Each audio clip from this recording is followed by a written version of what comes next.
Y do you come to church? ಯಾಕೆ ನೀವು ಸಭೆಗೆ ಬರ್ತೀರಿ?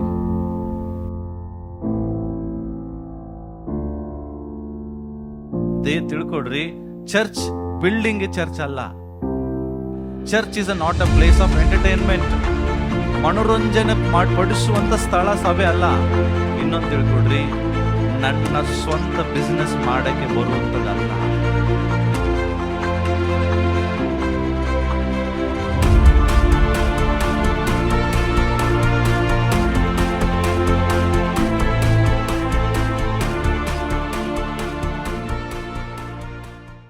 ಇವತ್ತು ಸಂದೇಶ ನಿಮಗೆ ಬಹಳ ಇಂಪಾರ್ಟೆಂಟ್ ಇದೆ. ನಾವು ಯಾಕೆ ಸಭೆಗೆ ಬರ್ತೇವೆ? Why do you come to church? ಯಾಕೆ ನೀವು ಸಭೆಗೆ ಬರ್ತೀರಿ? ಇವತ್ತಿನ ಸಂದೇಶ, ಯಾಕೆ ನೀವು ಸಭೆಗೆ ಬರ್ತಿದ್ದೀರಿ? ಸಭೆ ಅಂದ್ರೆ ಏನು? ಯಾವುದು ಸಭೆ ಅಲ್ಲ? ಸಭೆಯ ಪ್ರಾಮುಖ್ಯತೆ ಏನು? ಸಭೆಗೆ ಬರುವಾಗ ಹೇಗೆ ಬರಬೇಕು? ಈ ವಿಷಯವನ್ನು ಇವತ್ತು ಕಲೀಲಿಕ್ಕಿದ್ದೇವೆ. ಸಭೆಯ ಉದ್ದೇಶಗಳು ಮುಂದಿನ ವಾರ ನಾನು ನೋಡ್ತೇನೆ. ಬಟ್ ಸಭೆ ಅಂದ್ರೆ ಏನು? ಸಭೆ ಅಂದ್ರೆ ಏನಲ್ಲ? ಸಭೆಯ ಪ್ರಾಮುಖ್ಯತೆ ಏನು? ಸಭೆಗೆ ಹೇಗೆ ಬರಬೇಕು? ಇದನ್ನ ಇವತ್ತು ನೀವು ಕಲಿತೀರಿ. ಯಾಕೆ ನಾವು ಸಭೆಗೆ ಬರಬೇಕು? ಒಂದು ವಾಕ್ಯವನ್ನು ಓದಿಕೊಳ್ಳೋಣ. ಸಭೆ ಅಂದ್ರೆ ಏನು ಅನ್ನುವಂತ ಒಂದು ವಚನ ಇದೆ. 1 ತಿಮೋತಿಯವರಿಗೆ ಬರೆದ ಪತ್ರಿಕೆ 3ನೇ ಅಧ್ಯಾಯಕ್ಕೆ ನಮ್ಮ ಸತ್ಯವೇದವನ್ನು ತಿರುಗಿಸೋಣ. ಎಲ್ಲರೂ ತೆಗಿರಿ, ನಿಮ್ಮ ಸತ್ಯವೇದವನ್ನು ತೆಗೆಯೋಣ. 1 ತಿಮೋತಿ ಚಾಪ್ಟರ್ 3 ವರ್ಸ್ 15. ತಿಮೋತಿಯವರಿಗೆ ಬರೆದ ಮೊದಲನೇ ಪತ್ರಿಕೆ, ಓಕೆ, 3ನೇ ಅಧ್ಯಾಯ ಏನಿದೆ?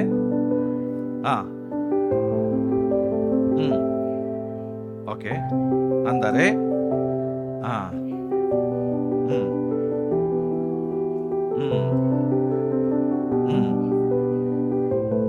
ಎಸ್, ಒಬ್ರು ಇನ್ನೊಬ್ರು ಓದ್ತೀರಿ ಯಾರಾದ್ರು? ಈ ಕಡೆ ಪುರುಷರಲ್ಲಿ ತಡ ಮಾಡಿದರು ಅಂದರೆ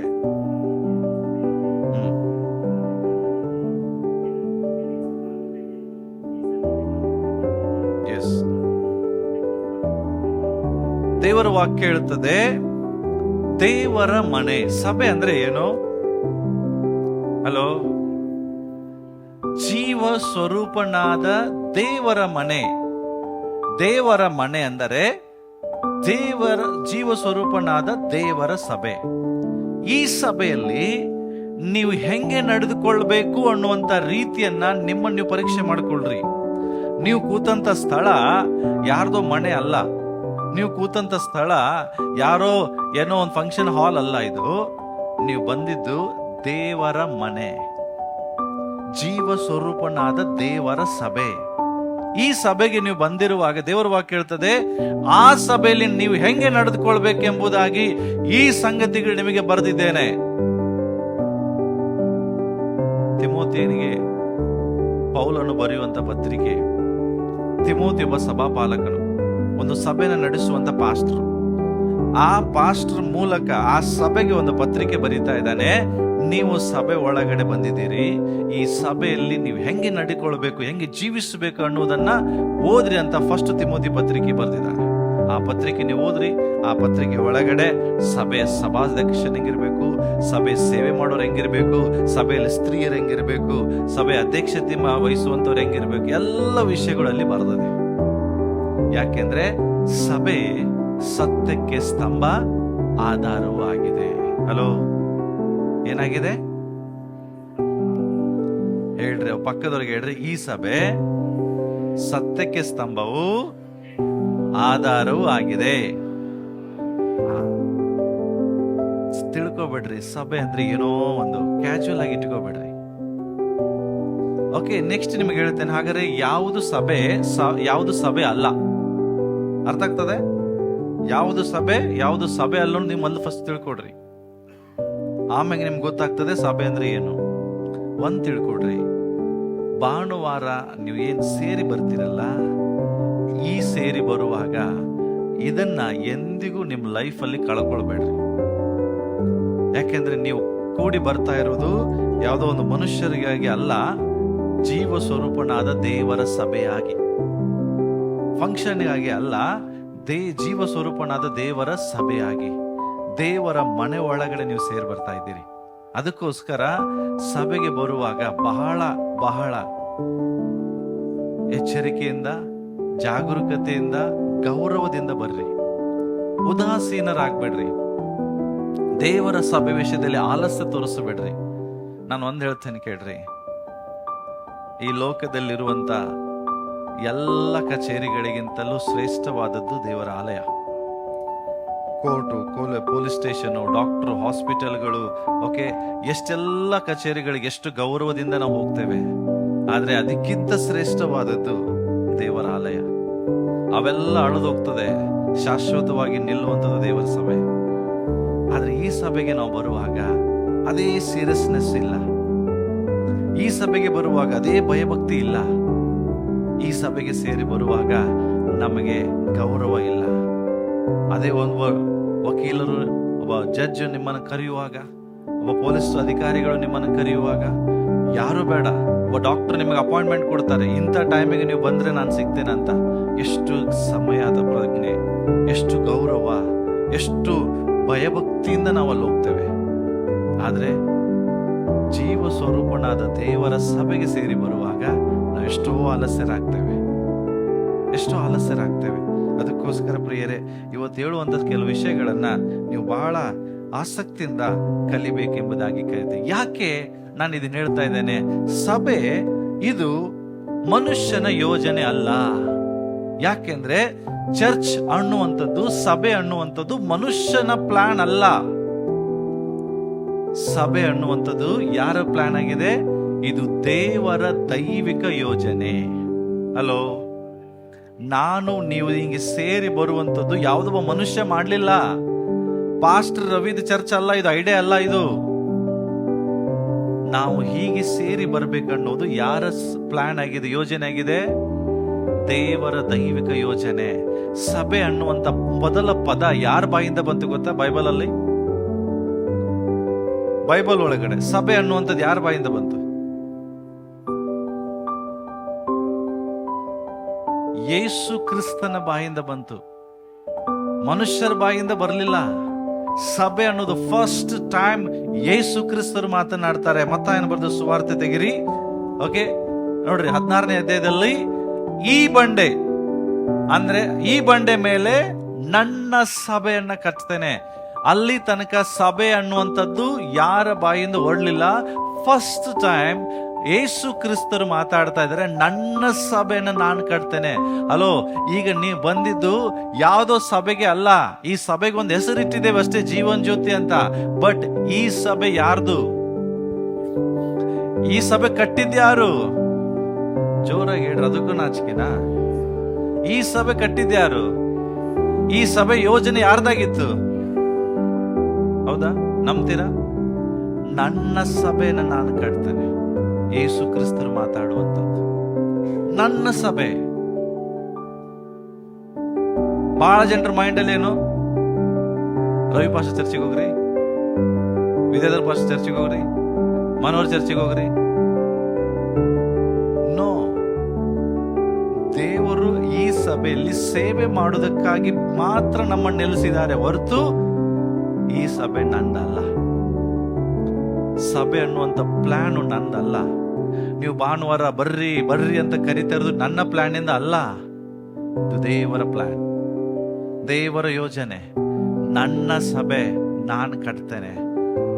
ಪಾತಾಳ ಲೋಕದ ಬಲ ಅದನ್ನ ಸೋಲಿಸಲಿಕ್ಕೆ ಸಾಧ್ಯ ಇಲ್ಲ. ಯೇಸು ಕ್ರಿಸ್ತ ಹೇಳ್ತಾರೆ, ಮೈ church, I build my church. ನನ್ನ ಸಭೆ ನಾನು ಕಟ್ತೇನೆ. ಅರ್ಥ ಮಾಡ್ಕೊಡ್ರಿ, ಸಭೆ ಅಂದರೆ ಮನುಷ್ಯನ ಯೋಜನೆಯಿಂದ ಆದದ್ದಲ್ಲ, ಇದು ದೇವರ ದೈವಿಕ ಯೋಜನೆ. ಈ ದೇವರ ದೈವಿಕ ಯೋಜನೆಗೆ ವಿರೋಧವಾಗಿ ನಾನು ನೀನು ಹೋಗ್ಬಾರ್ದು. ಹಾಗಾಗಿ ದೇವರು ಹೇಳಿದ್ರು, ನನ್ನ ಸಭೆಯನ್ನ ನಾನು ಕಟ್ತೇನೆ. ಹಾಗಾಗಿ ದೇವರು ಯಾವಾಗ ಪ್ರಥಮ ಫಾಸ್ಟ್ ಚರ್ಚ್ ಯಾವಾಗ ದೇವರು ಪ್ರಾರಂಭಿಸಿದ್ರು? ನಾವು ನೋಡ್ತೇವೆ, ಅಪೊಸ್ತಲ ಕೃತ್ಯದಲ್ಲಿ ಫಸ್ಟ್ ಚರ್ಚ್ ಪ್ರಾರಂಭ ಆಯಿತು. ಚರ್ಚ್ ಪ್ರಾರಂಭದ ಬಗ್ಗೆ ನಾವು ನೋಡ್ತೇವೆ. ಅಪೊಸ್ತಲ ಕೃತ್ಯ ನೀವು ತೆಗಿರಿ, when did church started?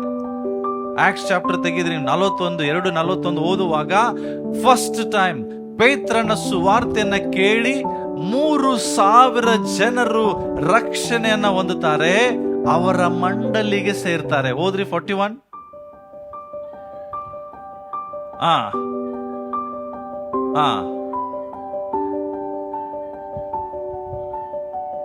Bible ಹೇಳ್ತದೆ ಆ ದಿವಸ 3,000 ಜನ ಅವರಲ್ಲಿ ಸೇರಿದ್ರು. ಯಾರಲ್ಲಿ? ಜೋರಾಗಿ ಮಾತಾಡ್ರಿ. ಸಭೆಯಲ್ಲಿ ಸೇರಿದ್ರು. ಎಷ್ಟು ಜನ?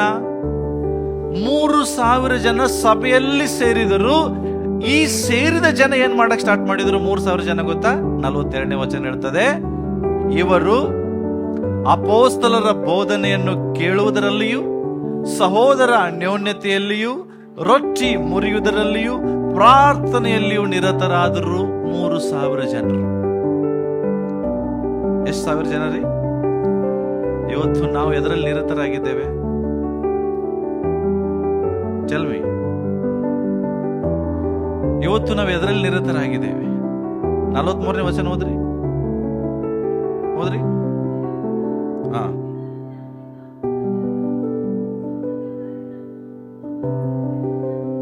ಓಕೆ, ಈ ಕಡೆ ಪುರುಷರೊಬ್ಬರು 46 ಓದ್ರಿ. 46 ಪುರುಷರು ಯಾರಾದ್ರೂ ಒಬ್ರು ಓದ್ರಿ. ಹಲೋ, ಬೈಬಲ್ ಏನ್ ಹೇಳ್ತದೆ? ಅವರು 3,000 ಜನ ಏನ್ ಮಾಡ್ತಿದ್ರಂತೆ? ದಿನಾಲು ಎಲ್ಲಿ ಸೇರ್ತಿದ್ರಿ? ನಾವೇನ್ ಸೇರ್ತಾ ಇದ್ದೇವೆ ದಿನಾಲು? ವಾರಕ್ಕೊಂದ್ಸರಿನೂ ಸೇರಕ್ ಬರೋದಿಲ್ಲ. ವಾರದಲ್ಲಿ ಒಂದ್ಸರಿ ಸೇರ್ರಿ ಅಂದ್ರೂ ಸಹ ನಮಗೆ ಹಿಂದೆ ಮುಂದೆ ಆಗ್ತದೆ. ಬಟ್ 3,000 ಜನ ಬೈಬಲ್ ಹೇಳ್ತದೆ every day they were gathering in the church. ಬರ್ತದೆ ಸಭೆಗೆ 3,000 ಜನ ದಿನಾಲು ಏಕ ಮನಸ್ಸಿನಿಂದ ದೇವಾಲಯದಲ್ಲಿ ಅಂತ ಬರ್ತದೆ. ದೇವಾಲಯದಲ್ಲಿ ಕೂಡ್ತಾ ಇದ್ರು. ದೇವಾಲಯ ಅಂದ್ರೆ ಕಟ್ಟಡ. ಈ ಕಟ್ಟಡದಲ್ಲಿ ಕೂಡಿ ಬರ್ತಾ ಇದ್ರು. ಮನೆಗಳಲ್ಲಿ ಸಹ ರೊಟ್ಟಿ ಮುರಿತಾ ಇದ್ರು. ಉಲ್ಲಾಸದಿಂದಲೂ ಸರಳ ಹೃದಯದಿಂದಲೂ ಊಟ ಮಾಡುತ್ತಾ ಇದ್ದರು. ದೇವರನ್ನ ಕೊಂಡಾಡುವರಾಗಿಯೂ ಜನರೆಲ್ಲರ ದಯವನ್ನು ಹೊಂದುವರಾಗಿಯೂ ಇದ್ದರು. ಕರ್ತನು ರಕ್ಷಣೆ ಮಾರ್ಗದಲ್ಲಿ ಇರೋರನ್ನ ದಿನಾಲು ಇವರ ಸಭೆಗೆ ಸೇರಿಸ್ತಾ ಇದ್ದನು. This is divine plan of god. ಇದು ದೇವರ ದೈವಿಕವಾದ ಯೋಜನೆ ಸಭೆ. ಈ ರೀತಿಯಾಗಿ ಸಭೆ ಪ್ರಾರಂಭ ಆಯಿತು. ಆದಿ ಅಪೊಸ್ತಲರ ಕೆಲಸ ಇರ್ಲಿಲ್ವಾ? ಆ 3,000 ಜನ ರಕ್ಷಣೆ ಹೊಂದರು. ಯಾವ ಕೆಲಸ ಇರ್ಲಿಲ್ವಾ? ಎಲ್ರು ಅನಾಥರಾಗಿದ್ರ? ವಿಧವೆಯರಿದ್ರ? ಹಲೋ, 3,000 ಜನರಿಗೆ ಏನ್ ಕೆಲಸ ಇರ್ಲಿಲ್ವಾ? ಇತ್ತು, ಎಲ್ಲ ಇತ್ತು. ಬಟ್ ದೇವರ ಜೀವ ಸ್ವರೂಪನಾದ ದೇವರ ಸಭೆಗಿಂತ ದೊಡ್ಡ ಕೆಲಸ ಅವ್ರಿಗೆ ಯಾವುದು ಆಗಿರಲಿಲ್ಲ. ಎವ್ರಿ ಡೇ ದೇವರ ಗ್ಯಾದರಿಂಗ್, ಎವ್ರಿ ಡೇ, ಪ್ರತಿದಿನ ಅವರು ಸಭೆ ದೇವಾಲಯದಲ್ಲಿ ಕೂಡಿ ಬರ್ತಾ ಇದ್ರು. ಪೇತ್ರ ಯೋಹಾನ್ ನೋಡ್ರಿ, ಮಧ್ಯಾಹ್ನ 3 ಗಂಟೆ ಇದ್ರೆ ಚರ್ಚಿಗೆ ಹೋಗ್ತಾ ಇದ್ರು. ಮಧ್ಯಾಹ್ನ 3 ಗಂಟೆ ಎವ್ರಿ ಡೇ.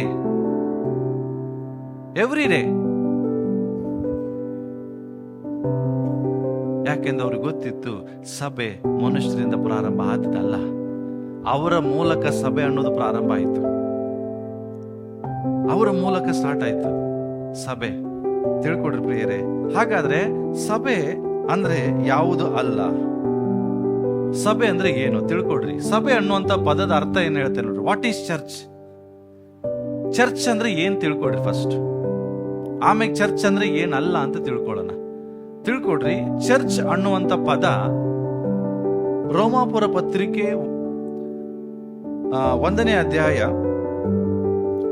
6ನೇ ವಚನದಲ್ಲಿ ಇದು ಬರ್ತದೆ. ಏನಂದ್ರೆ the word church is translated from Greek word ecclesia. Ecclesia ಅನ್ನುವಂತ ಗ್ರೀಕ್ ಪದದಿಂದ ಭಾಷಾಂತರ ಮಾಡಿ ಅದಕ್ಕೆ ಚರ್ಚ್ ಅಂತ ಬರೆದ್ರು ಇಂಗ್ಲಿಷ್ ಅಲ್ಲಿ. ಆಕ್ಚುಲಿ ಇದ್ರ ಒರಿಜಿನಲ್ ಲ್ಯಾಂಗ್ವೇಜ್ ಏನ್ ಗೊತ್ತಾ? ಎಕ್ಲೇಶಿಯಾ ಅನ್ನುವಂತ ಗ್ರೀಕ್ ಪದ. ಎಕ್ಲೇಶಿಯಾದ ಅರ್ಥ ಏನಂದ್ರೆ ಕರೆಯಲ್ಪಟ್ಟವರು, ಪ್ರತ್ಯೇಕಿಸಲ್ಪಟ್ಟವರಿಗೆ ಎಕ್ಲೇಶಿ ಅಂತ ಕರೀತಾರೆ. ರೋಮಾಪುರ 1:6 ಓದ್ರಿ. ಹಾ ಹಾ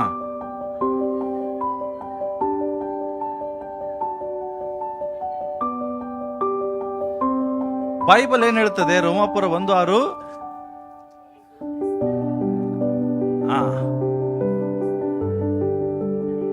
ಯೇಸು ಕ್ರಿಸ್ತನವರಾಗುವುದಕ್ಕೆ ಕರೆಯಲ್ಪಟ್ಟವರು ಎಕ್ಲೇಶಿಯ. ನೀವ್ಯಾರು? ಸಭೆ. ಅಂದ್ರೆ ಕ್ರಿಸ್ತನವರಾಗುವುದಕ್ಕಾಗಿ ಕರೆಯಲ್ಪಟ್ಟವರು ನೀವು ಸಭೆ. ಅರ್ಥ ಆಗ್ತಾ ಇದೆಯಾ? ಹಲೋ. ಅದಕ್ಕೆ ಇನ್ನೊಂದು ಡೆಫಿನಿಷನ್ ಇದೆ, ಏನ್ ಗೊತ್ತಾ? Church is a gathering of saints. ಭಕ್ತರು ಸೇರಿ ಬರುವುದಕ್ಕೆ, ಐಕ್ಯತೆಯಲ್ಲಿ ಸೇರಿ ಬರುವುದಕ್ಕೆ ಏನಂತ ಕರೀತಾರೆ? ಸಭೆ. ಭಕ್ತರು ಸೇರಿ ಬರುವುದಕ್ಕೆ, ಐಕ್ಯತೆಯಲ್ಲಿ ಸೇರಿ ಬರುವುದಕ್ಕೆ ಸಭೆ ಅಂತ ಕರೀತಾರೆ. ಹಾಗಾದ್ರೆ ಚರ್ಚ್ ಅಂದ್ರೆ ಏನಲ್ಲ ಗೊತ್ತಾ? ತಿಳ್ಕೊಡ್ರಿ, ಚರ್ಚ್ ಬಿಲ್ಡಿಂಗ್ ಚರ್ಚ್ ಅಲ್ಲ. ಈ ಕಟ್ಟಡ ಇದೆಯಲ್ಲ, ಇದು ಕಟ್ಟಡ ಚರ್ಚ್ ಅಲ್ಲ. ಹಲೋ, ಇಲ್ಲೇ ಇದ್ದೀರಾ? ಅರ್ಥ ಆಗ್ತಾ ಇದೆಯಾ? ಇದು ಸಭೆಯಾಗಿ ಸೇರಿ ಬರುವುದಕ್ಕೆ ಇರುವಂತ ಒಂದು ಕಟ್ಟಡ, ಬಟ್ ಕಟ್ಟಡ ಚರ್ಚ್ ಅಲ್ಲ. ಚರ್ಚ್ ಅಂದ್ರೆ ಯಾರು? ಸಭೆ. ಎಲ್ಲಿ 2-3 ಸೇರಿ ನನ್ನ ಹೆಸರಿನಲ್ಲಿ ಕೂಡಿ ಬರುತ್ತಾರೋ ಅದು ಸಭೆ. ಸಭೆ ಅಂದ್ರೆ ಏನು ನೋಡ್ರಿ, ಹಳ್ಳಿಯಲ್ಲಿ ಸಭೆ ಕರೀತಾರೆ, ಚರ್ಚಲ್ಲಿ ಕರೀತಾರ? ಎಲ್ಲಿ? ಆಲದ ಮರದ ಕೆಳಗಡೆ ಪಂಚಾಯತಿ ಕಟ್ಟೆಯಲ್ಲಿ ಸಭೆ ಸೇರ್ತಾರೆ. ಅಂದ್ರೆ ಜನರು ಸೇರಿ ಬರುವುದಕ್ಕೆ ಏನಂತ ಕರೀತಾರೆ? ಸಭೆ. ಕಟ್ಟಡ ಸಭೆ ಅಲ್ಲ, ಕಟ್ಟಡ ಚರ್ಚ್ ಅಲ್ಲ. ನಾನು ನೀನು ಸೇರಿ ಬರುವಾಗ ಸಭೆ ಆಗ್ತದೆ. ಅದರ್ಥ ಹಾಗಾದ್ರೆ ನೀನು ಸೇರಿ ಬರೋದಿಲ್ಲ ಅಂದ್ರೆ ಚರ್ಚ್ ಆಗಲ್ಲ. ನಾವೆಲ್ಲರೂ ಸೇರಿ ಬರುವಾಗ, ಇಲ್ಲಿ ಹೇಳ್ತದೆ ಗ್ಯಾದರಿಂಗ್ ಆಫ್ ಸೈಂಟ್ಸ್, ಭಕ್ತರು ಸೇರಿ ಬರುವಾಗ, ಐಕ್ಯತೆಯಲ್ಲಿ ಸೇರಿ ಬರುವಾಗ ಅದು ಒಂದು ಸಭೆ ಆಗ್ತದೆ. ಕಟ್ಟಡ ಸಭೆ ಅಲ್ಲ. Church is not a place of entertainment. ಮನೋರಂಜನೆ ಪಡಿಸುವಂತ ಸ್ಥಳ ಸಭೆ ಅಲ್ಲ. ಬಹಳ ಬೇಸರಾಗಿ ಚರ್ಚಿಗೆ ಹೋಗೋಣ ಇವತ್ತು. ಯಾಕೆ? ಮನೋರಂಜನೆ ಮಾಡ್ತಾರಿಲ್ಲ, ಹೌದಾ? ಕೆಲವರು ಬೇಜಾರಾದ್ರೆ ಚರ್ಚಿಗೆ ಹೋಗ್ತಾರೆ. ಯಾಕೆಂದ್ರೆ ಅವ್ರು ಬೇಜಾರು ಹೊರಟೋಗ್ತಾರೆ ಚರ್ಚಿಗೆ ಬಂದ್ರೆ. ತಿಳ್ಕೊಡ್ರಿ, ನಿಮ್ಮ ಮನೋರಂಜನೆಗೋಸ್ಕರ ಸಭೆ ಅಲ್ಲ. ನಿನಗೆ ಬೇಸರ ಆದಾಗ ಚರ್ಚಿಗೆ ಬರೋದು, ದುಃಖ ಆದಾಗ ಚರ್ಚಿಗೆ ಬರೋದು, ಅದಲ್ಲ ಸಭೆ. Church is not like that. ನಾನು ನೀನು ದೇವರನ್ನ ಆರಾಧಿಸುವುದಕ್ಕಾಗಿ, ದೇವರನ್ನು ಹೊಗಳುವುದಕ್ಕಾಗಿ ಕೂಡಿ ಬರುವಂತ ಸ್ಥಳ. ಅದು ಕಟ್ಟಡ ಆಗಿರ್ಲಿ, ಮನೆ ಅಥವಾ ಗುಡಿಸಲಾಗಿರ್ಲಿ, ಮರದ ಕೆಳಗಡೆ ಆಗಿರ್ಲಿ, ಓಪನ್ ಗ್ರೌಂಡ್ ಆಗಿರ್ಲಿ, ಎಲ್ಲೇ ನೀವು ಸೇರಿ ಬರ್ರಿ, ಅದು ಏನು? ಚರ್ಚ್. ಅದು ಸಭೆ. ಅರ್ಥ ಆಗ್ತಾ ಇದೆಯಾ? ಬಟ್ ದೇವರು ನಾವು ಕೂಡಿ ಬರುವುದಕ್ಕಾಗಿ ಒಂದು ಸ್ಥಳವನ್ನು ಕೊಟ್ಟಿದ್ದಾರೆ. ಇದೇ ದೇವಾಲಯ, ಇದು ಕಟ್ಟಡ. ನಾವು ಕೂಡಿ ಬರ್ಲಿಕ್ಕೆ ಒಂದು ಸ್ಥಳ ಬೇಕಾಗಿತ್ತು. ಅದಕ್ಕಾಗಿ ದೇವರು ನಮ್ಮನ್ನ ಪ್ರೀತಿಸಿ ಏನ್ ಮಾಡಿದ್ರು? ಒಂದು ಕಟ್ಟಡವನ್ನು ನಮಗಾಗಿ ಕೊಟ್ರು. ಯಾಕೆಂದ್ರೆ ಭಾರತ ದೇಶದಲ್ಲಿ ಎಲ್ಲೆಲ್ಲಿ ಕೂಡಿ ಬರಕ್ ಆಗೋದಿಲ್ಲ. ಅರ್ಥ ಆಗ್ತಾ ಇದೆಯಾ? ಈಗ ನಾವೆಲ್ಲರೂ ಸೇರಿ ಬಸ್ ಸ್ಟ್ಯಾಂಡ್ ಅಲ್ಲಿ ಕೂತ್ಕೊಂಡ್ ಕೂಡಿ ಬರಕ್ ಆಗ್ತದ? ಅಲ್ಲೊಂದು ಜೈಂದ್ ಗ್ರೌಂಡ್ ಇದೆ, ಅಲ್ಲಿ ಕೂಡಿ ಬರಕ್ ಆಗ್ತದ? ಸಮುದ್ರ ಇದೆ, ಸಮುದ್ರದಲ್ಲಿ ಕೂಡಿ ಬರಕ್ ಆಗ್ತದ? ಇಲ್ಲ. ನಾವೆಲ್ಲ ಎಲ್ಲರೂ ಕೂಡಿ ಬಂದ್ರೆ ನಮ್ಮನ್ನು ಓಡಿಸ್ತಾರೆ. ಅದಕ್ಕಾಗಿ ನಾವು ಕೂಡಿ ಬರುವುದಕ್ಕಾಗಿ ದೇವರು ಒಂದು ಸ್ಥಳ ನಮಗೋಸ್ಕರ ಕೊಟ್ಟಿದ್ದಾನೆ. ಅದೇ ಈ ಚರ್ಚ್ ಬಿಲ್ಡಿಂಗ್. ಇದ್ರದ್ದು ಆನಿವರ್ಸರಿ ನಾವು ಮಾಡ್ತಾ ಇದ್ದೇವೆ. ಯಾಕೆ? ಕೂಡಿ ಬರುವುದಕ್ಕಾಗಿ ದೇವರು ಮಾಡಿಕೊಟ್ಟಂತ ಒಂದು ಸ್ಥಳ, ಒಂದು ಪ್ರೀತಿ. ಆದ್ರೆ ಸಭೆ ಅಂದ್ರೆ ಕಟ್ಟಡ ಅಲ್ಲ. ಸಭೆ ಅಂದ್ರೆ ಮನೋರಂಜನೆ ಮಾಡುವಂತ ಕೆಲಸ ಅಲ್ಲ. ಇನ್ನೊಂದು ತಿಳ್ಕೊಡ್ರಿ, ನನ್ನ ಸ್ವಂತ ಬಿಸ್ನೆಸ್ ಮಾಡಕ್ಕೆ ಬರುವಂತದಲ್ಲ. ಅರ್ಥ ಆಗ್ತದ? ನಾನಿಲ್ಲಿ ಬಂದಿದ್ದು ನನ್ನ ಬಿಸ್ನೆಸ್ ಮಾಡಕ್ಕಲ್ಲ, ದೇವ್ರ ಬಿಸ್ನೆಸ್ ಮಾಡಕ್ಕೆ. ನನ್ನ ಬಿಸ್ನೆಸ್ ಮಾಡಕ್ಕೆ ನಾನು ಬಂದಿರೋದು ಸಭೆ ಆಗಲ್ಲ. ಬಹಳ ಜನ ಸಭೆಗೆ ಬರ್ತಾರೆ ಗೊತ್ತಾ, ಬಿಸ್ನೆಸ್ ಮಾಡಕ್ಕೆ. ಇಲ್ಲಿಲ್ಲ, ಬಹಳ ಕಡೆ ಸಿಗ್ತಾರೆ ಬಿಸ್ನೆಸ್ ಮಾಡಕ್ಕೆ. ತಿಳ್ಕೊಡ್ರಿ, ಬಿಸ್ನೆಸ್ ಅನ್ನ ಸಭೆಗೆ ತಗೊಂಬರ್ಬೇಡ್ರಿ. ಎಲ್ಲಿ ಬಿಸ್ನೆಸ್ ನಡೀತಾ ಇತ್ತು ಅಲ್ಲಿ ಸ್ವಾಮಿ ಕೋಪ ಬಂತು. ಅರ್ಥ ಆಗ್ತದೆ? ಬಿಸ್ನೆಸ್ ಮಾಡೋ ಸ್ಥಳ ಅಲ್ಲ ಇದು. ಒಬ್ಬರಿಗೊಬ್ಬರು ಉತ್ತೇಜನ ಪಡಿಸುವುದಕ್ಕಾಗಿ, ಒಬ್ಬರಿಗೊಬ್ಬರು ಸಹಾಯ ಮಾಡುವುದಕ್ಕಾಗಿ, ಒಬ್ಬರನ್ನೊಬ್ಬರು ಎನ್ಕರೇಜ್ಮೆಂಟ್ ಮಾಡ್ತಾ ಅವರೊಬ್ಬರಿಗೊಬ್ಬರಿಗೆ ಪ್ರಾರ್ಥನೆ ಮಾಡೋದಕ್ಕಾಗಿ ಸೇರಿ ಬರುವಂತ ಸ್ಥಳ ಯಾವುದು? ಸಭೆ. ಅರ್ಥ ಆಗ್ತಾ ಇದೆಯಾ ನಾ ಹೇಳಿದ್ ನಿಮಗೆ? ತಿಳ್ಕೊಂಡ್ರ? ಸಭೆ ಅಂದ್ರೆ ಏನು, ಸಭೆ ಅಂದ್ರೆ ಏನಲ್ಲ, ಈಗ ನಾವು ತಿಳ್ಕೊಳ್ಳೋಣ. ಹಾಗಾದ್ರೆ ಯಾಕೆ ಸಭೆ ಇಷ್ಟು ಪ್ರಾಮುಖ್ಯವಾಗಿದೆ? Why church is important?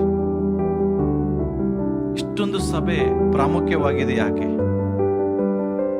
Y is the church important? ಯಾಕೆ ಸಭೆ ಇಷ್ಟು ಇಂಪಾರ್ಟೆಂಟ್? ಯಾಕೆ ಯೇಸು ಸ್ವಾಮಿ ಹೇಳಿದ್ರು, ನನ್ನ ಸಭೆ ನಾನು ಕಟ್ತೇನೆ, ಯಾವ ಪಾತಾಳದ ಬಲ ಅದನ್ನು ಸೋಲಿಸ್ಲಿಕ್ಕೆ ಆಗುದಿಲ್ಲ. ನನ್ನ ಸಭೆ, ಕ್ರಿಸ್ತ ಎಂಬ ಬಂಡೆಯ ಮೇಲೆ ಕಟ್ಟಂತ ಸಭೆ, ನನ್ನ ಸಭೆ. ಯಾಕೆ ಯೇಸು ಕ್ರಿಸ್ತರು ಸಭೆ ಬಗ್ಗೆ ಇಷ್ಟೊಂದು ಕಾಳಜಿ ವಹಿಸ್ತಾರೆ? ಎಕ್ಲೇಶಿಯಾ ಫಸ್ಟ್ ರೀಸನ್ ಏನ್ ಗೊತ್ತಾ? ಯಾಕೆ ಅಂದ್ರೆ ಯೇಸು ಕ್ರಿಸ್ತರು ಸಭೆಗಾಗಿ ಪ್ರಾಣ ಕೊಟ್ರು. ಹಲೋ, ಯಾರಿಗಾಗಿ ಪ್ರಾಣ ಕೊಟ್ರು? ಎಲ್ಲಿ ಬರ್ತದೆ ನೋಡುವ, ಬರ್ರಿ. ಎಫೆಸದವರಿಗೆ ಬರೆದ ಪತ್ರಿಕೆ 5:27 ಹೋದ್ರಿ. ಹಾ ಹಾ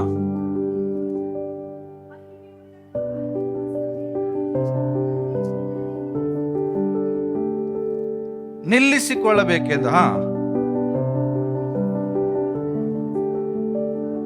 ಏನ್ರಿ? ಜಲ ಸ್ನಾನವನ್ನು ಮಾಡಿಸಿ ಶುದ್ಧ ಮಾಡಿದನು. ಯಾರು ಶುದ್ಧ ಮಾಡಿದ್ರ ಸಭೆಯನ್ನ? ಯೇಸು ಕ್ರಿಸ್ತರು. ನಿನ್ನನ್ನ ನನ್ನ ಶುದ್ಧ ಮಾಡಿದ್ರು ಯಾರ್ರಿ? ಅಲೋ, ಇಲ್ಲೇ ಇದ್ದೀರಾ? ಸಭೆ ಅಂದ್ರೆ ಯಾರು? ಯೇಸು ಕ್ರಿಸ್ತನ ರಕ್ತದಿಂದ ಶುದ್ಧಿ ಮಾಡಲ್ಪಟ್ಟವರು ಸಭೆ. ಹೌದಾ? ನಂಬ್ತೀರಾ? ಎಲ್ಲರೂ ಸಭೆ ಆಗಾಗತ್ತಾ? ನಾವೆಲ್ಲ ಯಾಕೆ ಇಲ್ಲಿ ಕೂಡಿ ಬಂದಿದ್ದೇವೆ ಅಂದ್ರೆ ನಾವು ಯೇಸು ಕ್ರಿಸ್ತ ಮೇಲೆ ನಂಬಿಕೆ ಇಟ್ಟಿದ್ದೇವೆ. ಆ ಯೇಸು ಕ್ರಿಸ್ತನ ರಕ್ತದಿಂದ ನಮಗೆ ಶುದ್ಧಿ ಆಗಿದೆ. ಈ ಶುದ್ಧಿ ಆದಂತ ಸಭೆಯನ್ನ ಯೇಸು ಕ್ರಿಸ್ತನ್ ತನ್ನ ರಕ್ತದಿಂದ ಕೊಂಡುಕೊಂಡು ಈ ಸಭೆ ಹೆಂಗಿರ್ಬೇಕಂತ ಬಯಸ್ತಾರಂತೆ. ಈ ಸಭೆ ಕಳಂಕ, ಸುಕ್ಕು ಮುಂತಾದ ಒಂದು ಇಲ್ಲದೆ ಕನ್ನಿಕೆಯೋ ಎಂಬಂತೆ ಪರಿಶುದ್ಧವಾಗಿ ನಿರ್ದೋಷವಾಗಿ ಇರಬೇಕು, ಮಹಿಮೆ ಉಳ್ಳದ್ದಾಗಿರ್ಬೇಕಂತ ಹೇಳಿ ದೇವರು ತನ್ನ ರಕ್ತವನ್ನ ಕೊಚ್ಚು ಇದನ್ನು ಶುದ್ಧಿ ಮಾಡಿದ್ದಾರೆ. ಹಲೋ, ಯೇಸು ಕ್ರಿಸ್ತರು ಪ್ರಾಣ ಕೊಟ್ಟಿದ್ದು ಸಭೆಗಾಗಿ. ಯೇಸು ಕ್ರಿಸ್ತನು ತಿರುಗಿ ಬರುವುದು ಸಭೆಗಾಗಿ, ಬೇರೆ ಯಾರಿಗಾಗಿ ಬರಲ್ಲ. ತಾನು ಆತನ ರಹಸ್ಯ ಬರೋಣ ಯಾರಿಗಾಗಿ? ಕ್ರಿಸ್ತನ ಸಭೆಗಾಗಿ. ಯಾರು ಕ್ರಿಸ್ತನಲ್ಲಿ ಸೇರಿರ್ತಾರೋ ಅವರು ಎತ್ತಲ್ಪಡ್ತಾರೆ. ಆತನ ಬರುವುದೇ ತನ್ನ ಸಭೆಗಾಗಿ. ಕಡೆಯದಾಗಿ ಯೇಸು ಕ್ರಿಸ್ತರು ಅವರಿಗೆ ಯೋಹಾನನಿಗೆ ಪ್ರಕಟಣೆ ಪುಸ್ತಕದಲ್ಲಿ ಬರೆಸುವುದು ಯಾರಿಗೆ? 7 ಸಭೆಗೆ. 7 ಸಭೆಗಳಿಗೆ ಬರೀ ಸಭೆ ಸಭೆ ಸಭೆ. ಯಾಕೆ? ದೇವರಿಗೆ ಸಭೆ ಅಂದ್ರೆ ಅಷ್ಟು ಇಂಪಾರ್ಟೆಂಟ್. ಯಾಕೆಂದ್ರೆ ಈ ಸಭೆಗಾಗಿ ನಾನು ವಾಪಸ್ ಬರ್ತೇನೆ. ಈ ಸಭೆ ಯಾವುದೇ ಸುಕ್ಕು ಇರಬಾರ್ದು, ಯಾವುದೇ ಕಳಂಕ ಇರಬಾರ್ದು, ಯಾವುದೇ ಅಶುದ್ಧವಾದದ್ದು ಇರಬಾರ್ದು. ಇದು ನಿರ್ದೋಷವಾಗಿರ್ಬೇಕು, ಶುದ್ಧವಾಗಿರಬೇಕು, ಮಹಿಮೆ ಉಳ್ಳದಾಗಿರ್ಬೇಕು ಅಂತ ಹೇಳಿ ಜಲಸ್ನಾನವನ್ನ ಮಾಡಿಸಿ ತನ್ನ ರಕ್ತದಿಂದ ಇದನ್ನು ಶುದ್ಧಿಪಡಿಸಿದ್ದಾನೆ. ಈ ಸಭೆಗಾಗಿ ತನ್ನ ರಕ್ತವನ್ನೇ ಸುರಿಸಿದ್ದಾನೆ. ಅದಕ್ಕಾಗಿ ನಾನು ಹೇಳ್ತಾ ಇದ್ದೇನೆ, ಸಭೆ ಅಂದ್ರೆ ಯೇಸು ಕ್ರಿಸ್ತರಿಗೆ ಅಷ್ಟು ಇಂಪಾರ್ಟೆಂಟ್. ನಿನಗೆ ಎಷ್ಟು ಇಂಪಾರ್ಟೆಂಟ್ ಇದೆ ನಂಗೆ ಗೊತ್ತಿಲ್ಲ, ಬಟ್ ನನಗೆ ಬಹಳ ಇಂಪಾರ್ಟೆಂಟ್. ನಿಮಗೆ ಸಭೆ ಎಷ್ಟು ಪ್ರಾಮುಖ್ಯ ಇದೆ ನಂಗೆ ಗೊತ್ತಿಲ್ಲ, ಬಟ್ ನನಗೆ ಸಭೆ ಅಂದ್ರೆ ಬಹಳ ಇಂಪಾರ್ಟೆಂಟ್. ಯಾಕೆ? ಈ ಸಭೆಗಾಗಿ ಕರ್ತನು ಪ್ರಾಣ ಕೊಟ್ಟಿದ್ದಾನೆ. ಇಂಥ ಸಭೆಗೆ ಸೇರ್ ಬರಲಿಕ್ಕೆ ನಾವು ಹಿಂದೆ ಮುಂದೆ ಮಾಡ್ತೇವೆ. ದಯಮಾಡಿ ಹೇಳ್ತೇನೆ, ಸಭೆ ಅನ್ನುವಾಗ ಸೀರಿಯಸ್ ತಗೊಳ್ರಿ. ಕರ್ತನು ತನ್ನ ಪ್ರಾಣವನ್ನ ಕೊಟ್ಟು ತನ್ನ ರಕ್ತದಿಂದ ಶುದ್ಧ ಮಾಡಿದಂತ ಒಂದು ಕಣ್ಣೆ. ಒಬ್ಬರಿಗೆ ಕಣ್ಣೆ ಅಂತ ಕರೀದಿಲ್ಲ ಯೇಸು ಸ್ವಾಮಿ. ಮೊದಲಿಗಿತ್ತಿ ಅಂತ ಒಬ್ಬರಿಗೆ ಕರೀತಾ ಇಲ್ಲ. ತಾನು ಮೊದಲಿಂಗನಾಗಿ ಬರುವಾಗ ಸಭೆ ಮೊದಲಿಗಿತ್ತಿ ಆಗಬೇಕು. ಓಕೆ, ಮುಂದೆ ಹೇಳ್ತೇನೆ ನಾನು ಅದನ್ನ. ಓಕೆ, ಸೊ ಫಸ್ಟ್ ರೀಸನ್ ಏನು? ಸಭೆ ಯಾಕೆ ಇಂಪಾರ್ಟೆಂಟ್ ರೀ? ಹೇಳ್ರಿ, ಯಾಕೆ ಇಂಪಾರ್ಟೆಂಟು? ಯಾಕೆ ಇಂಪಾರ್ಟೆಂಟು ಹೇಳ್ರಿ ಎಲ್ರು, ಯಾಕೆ ಇಂಪಾರ್ಟೆಂಟು? ಎಲ್ರು ಹೇಳಿ. ಯೇಸು ಕ್ರಿಸ್ತನು ಸಭೆಗಾಗಿ ಪ್ರಾಣ ಕೊಟ್ಟನು. ಅದಕ್ಕಾಗಿ ಸಭೆ ಪ್ರಾಮುಖ್ಯವಾಗಿದೆ. ಎರಡನೇದು, ಯಾಕೆ ಸಭೆ ಪ್ರಾಮುಖ್ಯವಾದದ್ದು? ಯಾಕೆ ಅಂದ್ರೆ ಸಭೆ ನಿತ್ಯ ನಿರಂತರವೂ ಇರುವಂತದ್ದು. ಹೇಳ್ರಿ, ಎಲ್ರು ಹೇಳ್ರಿ. ನಿನ್ ಕೆಲಸ ನಿತ್ಯ ಇರುವುದಿಲ್ಲ. ಅರ್ಥ ಆಗ್ತಾ ಇದೆ? ನೀನು ನಂಬಿದ ಕೆಲಸ ನಿರಂತರ ಇರುವುದಿಲ್ಲ, ಅದು ನಿನ್ ಕೈ ಬಿಡ್ತದೆ.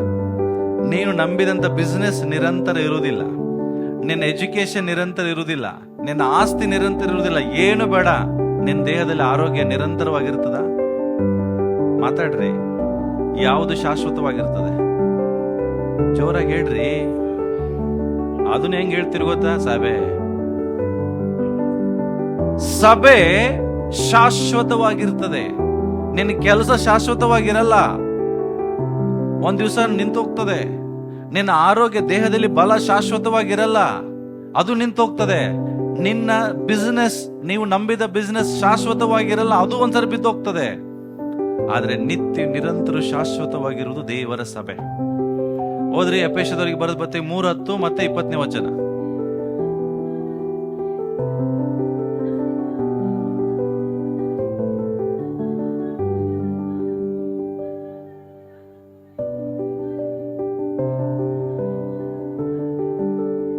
ಓಕೆ, 20ನೇ ವಚನ.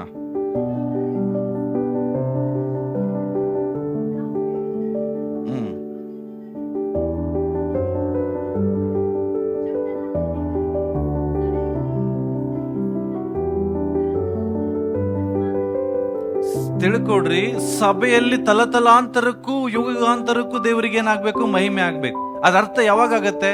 ಈ ಸಭೆ ನಿರಂತರವೂ ಇರ್ತದೆ. ಇಲ್ಲಿ 10ನೇ ವಚನದಲ್ಲಿ ಬರೆದಿದ್ದಾರೆ, ಈ ಲೋಕದಲ್ಲಿರುವಂತ ಎಲ್ಲಾ ಅಧಿಕಾರಿಗಳಿಗೆ, ಈ ಲೋಕದಲ್ಲಿರುವಂತ ಎಲ್ಲ ರಾಜತ್ವಗಳಿಗೆ ದೇವರ ಸಂಕಲ್ಪ ಏನಂತ ಸಭೆ ಮೂಲಕ ಗೊತ್ತಾಗ್ತದೆ ಒಂದ್ ದಿವಸ. ಯಾಕೆ ಗೊತ್ತಾ?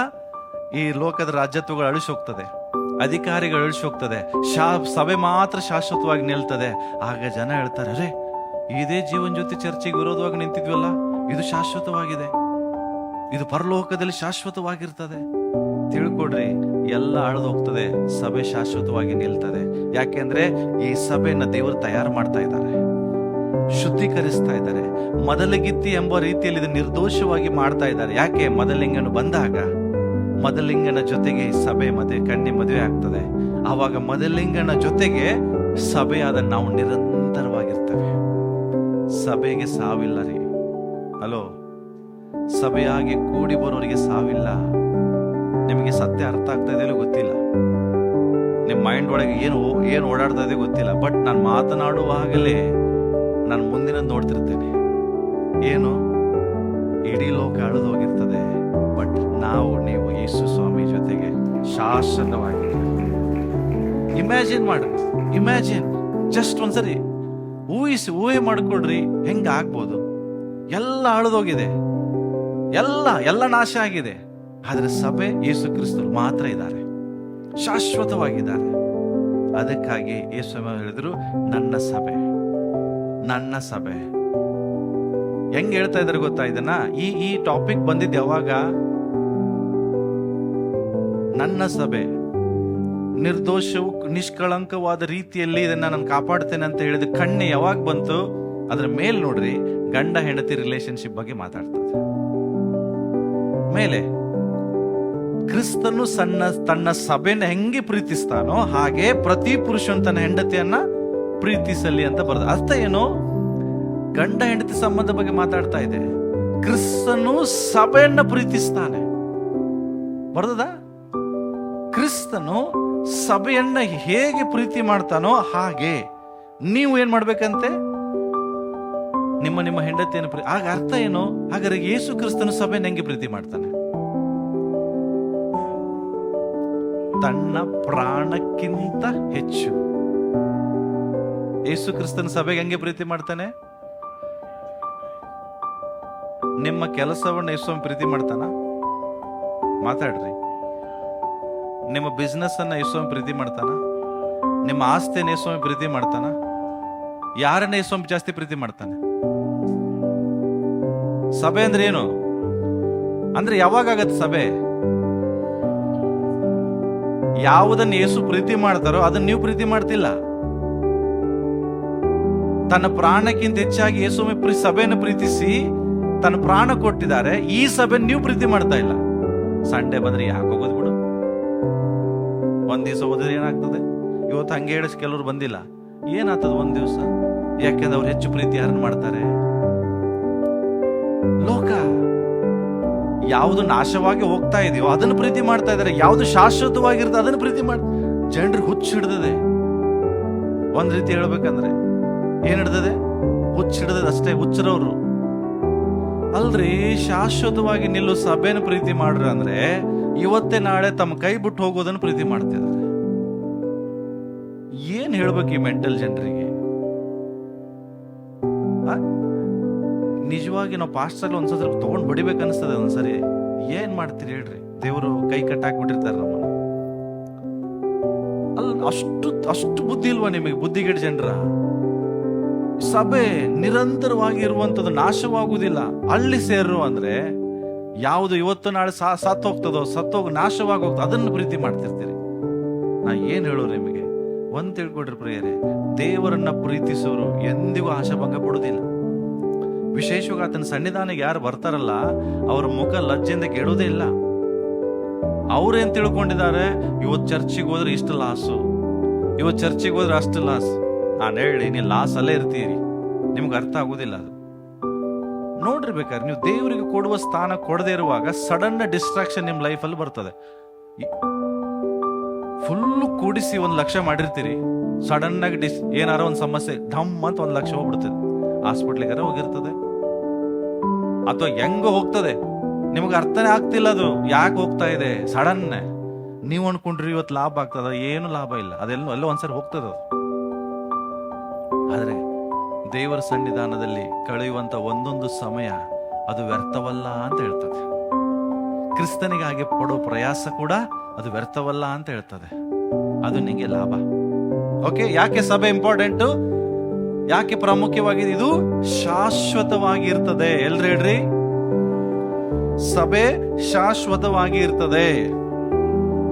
ಓಕೆ, ನೆಕ್ಸ್ಟ್ ಯಾಕೆ ಸಭೆ ಪ್ರಾಮುಖ್ಯವಾದದಂದ್ರೆ ಸಭೆ ಇದು ದೇವರ ಮಂದೆ ಆಗಿದೆ. ಹೇಳ್ರಿ, ಎಲ್ರು ಹೇಳ್ರಿ, ಜೋರಾಗಿ ಹೇಳ್ರಿ. ಅಪೊಸ್ತಲ ಕೃತ್ಯ 20-28 ಓದೋಣ. ಬೈಬಲ್ ತೆಗಿರಿ.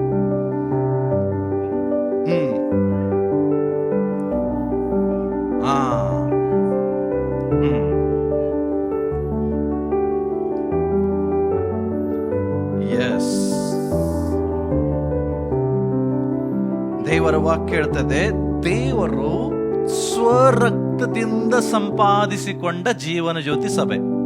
ಅರ್ಥ ಆಗ್ತಾ ಇದೆಯಾ? ಈ ಸಭೆಯನ್ನ ದೇವರು ಹೆಂಗೆ ಸಂಪಾದಿಸಿಕೊಂಡಿದ್ದಾರೆ? ಸ್ವರಕ್ತದಿಂದ. ಯಾಕೆ? ನೀವೆಲ್ಲ ದೇವರ ಮಂದೆ. ಹಿಂಡು ಅಂತ ಯಾರಿಗೆ ಕರೀತಾರೆ? ಕುರಿ ಹಿಂಡಿಗೆಲ್ಲ ಮಂದೆ, ಕುರಿಗಳು ಇರುವಾಗ ಅದಕ್ಕೊಂದು ಹಿಂಡು ಅಂತ ಕರೀತಾರೆ. ಅದಕ್ಕೆ ಹೇಳ್ತದೆ, ಇದು ಯೇಸು ಕ್ರಿಸ್ತನ ಸ್ವರಕ್ತದಿಂದ ಸಂಪಾದಿಸಿಕೊಂಡ ಸಭೆ ಆಗಿರುವಾಗ ಇದನ್ನ ಪರಿಪಾಲನೆ ಮಾಡುವುದಕ್ಕಾಗಿ ದೇವರು ನನ್ನನ್ನು ಇಟ್ಟಿದ್ದಾರೆ, ಪಾಸ್ಟರ್ನ. ಈ ಹಿಂಡು ಇದು ದೇವರ ಮಂದೆ, ಇದನ್ನು ಕಾಪಾಡು, ಇದನ್ನು ಪರಿಪಾಲಿಸು, ಇದರಲ್ಲಿ ಯಾರು ತಪ್ಪಿ ಹೋಗ್ಬಾರ್ದು. ಒಂದು ಕುರಿ ತಪ್ಪಿ ಹೋದ್ರೆ ಸೈತಾನನಿಗೆ ತೋಳ ಕೈಗೆ ಸಿಕ್ಕಾಕೋತದೆ. ಅದಕ್ಕೋಸ್ಕರ ನಿಮ್ಮನ್ನ ದೇವರು ಏನ್ ಮಾಡಿದ್ದಾರೆ? ಅದರಲ್ಲಿ ಮುಖ್ಯವಾದ ಸ್ಥಾನದಲ್ಲಿ ನಿಮ್ಮನ್ನ ದೇವರು ಇಟ್ಟಿದ್ದಾರೆ. ಓಕೆ, ಪರಿಪಾಲಿಸುವ ಮಹಾ ಪವಿತ್ರಾತ್ಮನು ಆ ಹಿಂಡಿನಲ್ಲೇ ನಿಮ್ಮ ಅಧ್ಯಕ್ಷರಾಗಿ ಇಟ್ಟಿರುವುದರಿಂದ ನಿಮ್ಮ ವಿಷಯದಲ್ಲಿಯೂ ಎಲ್ಲಾ ಹಿಂಡಿನ ವಿಷಯದಲ್ಲಿಯೂ ಎಚ್ಚರವಾಗಿರಿ. ಯಾಕೆ? ತೋಳಗಳು ಬರ್ತವೆ. ಈ ಸಭೆಯನ್ನ ಅಟ್ಯಾಕ್ ಮಾಡ್ಲಿಕ್ಕೆ ತೋಳುಗಳು ಬರ್ತವೆ. ಅದಕ್ಕೆ ಎಚ್ಚರವಾಗಿರಿ. ಕೆಲವು ಸಾರಿ ಕೆಲವೊಂದು ಕುರಿ ಮಾತು ಕೇಳದೆ ಹೊತ್ತು ಆ ಕಡೆ ಹೋಗ್ತದೆ. ಅವಾಗ ಕುರುಬ ಅದನ್ನ ಪ್ರೀತಿಯಿಂದನೂ ಕರೀತಾನೆ, ಕೆಲವು ಸಾರಿ ಬೆತ್ತದಿಂದಲೂ ಅದನ್ನ ಕರೀತಾನೆ. ಆದ್ರೂ ತಪ್ಪಿ ಹೋದ್ರೆ ಯಾರ ಕೈ ಸಿಕ್ಕಾಕೋತಾವು? ನಿಮಗೆ ತೋಳ ಕಡೆ ಹೋಗ್ಲಿಕ್ಕೆ ಮನಸ್ಸಿದ್ರೆ ಹೋಗ್ರಿ, ಆದ್ರೆ ಎಚ್ಚರಿಸುವುದು ನನ್ನ ಕೆಲಸ. ಅರ್ಥ ಏನು? ಸಭೆ ಮನುಷ್ಯರದಲ್ಲ, ನೀವು ನನ್ನ ಕುರಿಗಳಲ್ಲ, ದೇವರ ಕುರಿಗಳು, ದೇವರ ಮಂದೆ. ನೆಕ್ಸ್ಟ್ ವಚನ ಓದೋಣ. 1 ಪೀಟರ್ 5:2. ನಿಮ್ಮಲ್ಲಿರುವ ಯಾವ ಮಂದೆ? ನೀವೆಲ್ಲ ಯಾರ್ರಿ? ಕೆಲವು ಸಾರಿ ದೇವರ ಮಂದಿಗೆ ಸೇರಿ ಬರಕ್ಕೆ ನಮ್ಗೆ ಇಷ್ಟ ಆಗೋದಿಲ್ಲ, ಬೇರೆ ಮಂದಿಗೆ ಹೋಗ್ತೇವೆ. ದೇವರ ಮಂದೆ, ಅದಕ್ಕೆ ಸಭೆ ಇಂಪಾರ್ಟೆಂಟ್. ಸಭೆ ಅನ್ನೋದು ದೇವರ ಮಂದೆ. ಮಂದೆ ಅಂದ್ರೆ ಕುರಿಗಳ ಗುಂಪು. ದೇವ ಜನರು ಸೇರಿ ಬರುವಾಗ ಅದೊಂದು ಮಂದೆ. ಇದು ಮನುಷ್ಯರದಲ್ಲ, ಇದು ಯಾರದ್ರಿ? ದೇವರದು. ಅದಕ್ಕೆ ಸ್ವಾಮಿ ಹೇಳ್ತಾರೆ, ನನ್ನ ಕುರಿಗಳು. ಇವತ್ತು ಯಾವ ಕುರಿಗಳು ಯಾರ ಸ್ವರ ಕೇಳವೇನು ಗೊತ್ತಿಲ್ಲ.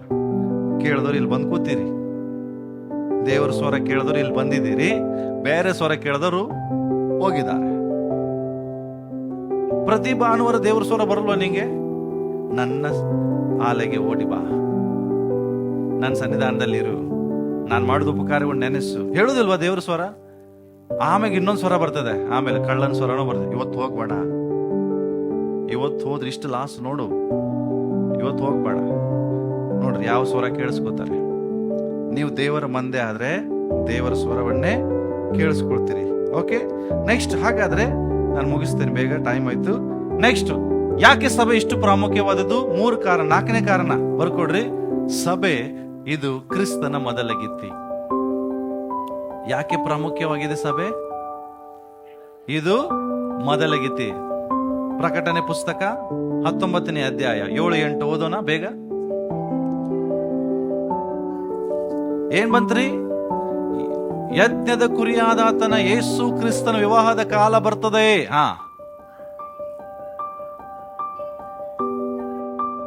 ಯಾರು? ನೀವು ಸಿದ್ಧ ಮಾಡಿಕೊಂಡ್ರೆ ಕರ್ತನ ಸಂಗಡ ಮದುವೆ ಆಗ್ತದೆ. ಅಂದ್ರೆ ಕರ್ತನು ಸಾಯುವುದಿಲ್ಲ. ಆತನ ಮೊದಲಗಿತ್ತಿ, ಆತನ ಹೆಂಡತಿ ಅಂತಲೂ ಕರಿಬಹುದು, ಅದು ಎಂದಿಗೂ ಸಾಯುವುದಿಲ್ಲ. ಕ್ರಿಸ್ತನೊಟ್ಟಿಗೆ ನಿರಂತರವಾಗಿರ್ತದೆ. ನಾನು ನೀನು ಯಾರಾಗಿದ್ದೇವೆ? ಕ್ರಿಸ್ತನ ಮೊದಲಗಿತ್ತಿ. ಮುಂದೆ. ಓಕೆ.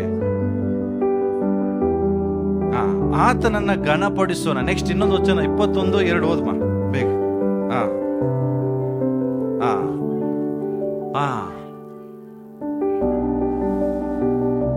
ಸಿ, ಏನಿದು ಹೊಸ ಯೆರೂಸಲೇಮ್? ಎಲ್ಲಿಂದ ಇಳಿದು ಬರ್ತಾ ಇದೆ? ಪರಲೋಕದಿಂದ ಯೆರೂಸಲೇಮ್ ಹೆಂಗ್ ಬಂತಪ್ಪ? ಯಾರು ಗೊತ್ತಾ? ಪರಲೋಕದಿಂದ ಇಳಿದು ಬರುವಂತ ಯೆರೂಸಲೇಮ್. ಹೌದು.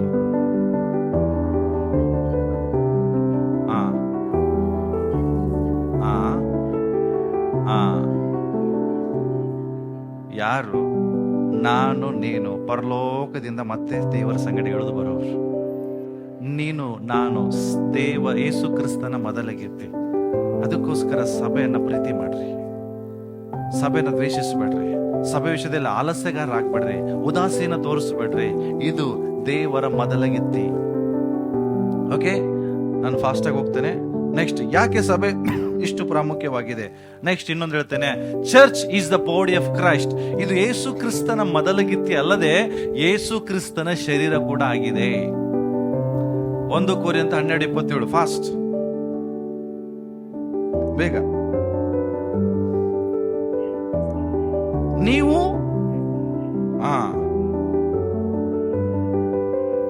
ನೀವೆಲ್ಲ ಯಾರು ಹೇಳ್ರಿ?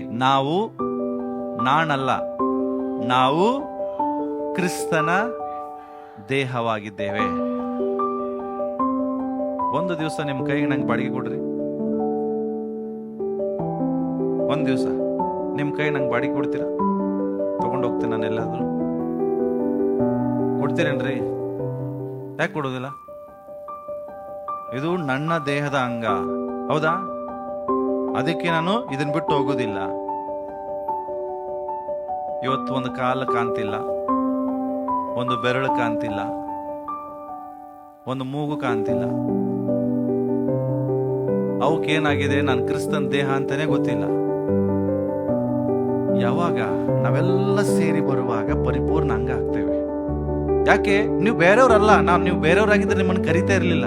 ನೀವೆಲ್ಲ ಯೇಸು ಕ್ರಿಸ್ತನ ರಕ್ತದಿಂದ ತೊಳೆಯಲ್ಪಟ್ಟವರು, ಆತನಿಂದ ಕರೆಯಲ್ಪಟ್ಟವರು, ಆತನಿಂದ ಪ್ರತ್ಯೇಕಿಸಲ್ಪಟ್ಟವರು. ಆದದ್ದರಿಂದ ನಿಮ್ಮನ್ನು ನಾನು ಕರೀತಾ ಇದ್ದೆ. ನೀವು ಎಲ್ಲಿದ್ದೀರಿ? ಯಾಕೆಂದ್ರೆ ನಾವೆಲ್ಲ ಕ್ರಿಸ್ತನ ಅಂಗಗಳ್ರಿ, ಆತನ ಶಿರಸ್ಸು. ನಿಮಗೆ ಹೇಳ್ರಿ, ಇವತ್ತು ನಿಮ್ಮ ಶರೀರದಲ್ಲಿ 5 ಬೆರಳಿದಾವ? ತೋರಿಸ್ರಿ. 2 ಕಣ್ಣು ಎಷ್ಟು ಜನರಿಗಿದೆ? ಒಂದೇ ಕೈ ಎಷ್ಟು ಜನರಿಗಿದೆ? ಒಂದೇ ಕೈ. ಅದ್ರ ಹಿಂಗೆ ಎತ್ತು ಬಿಡ್ತಾರೆ ಕೆಲವರು.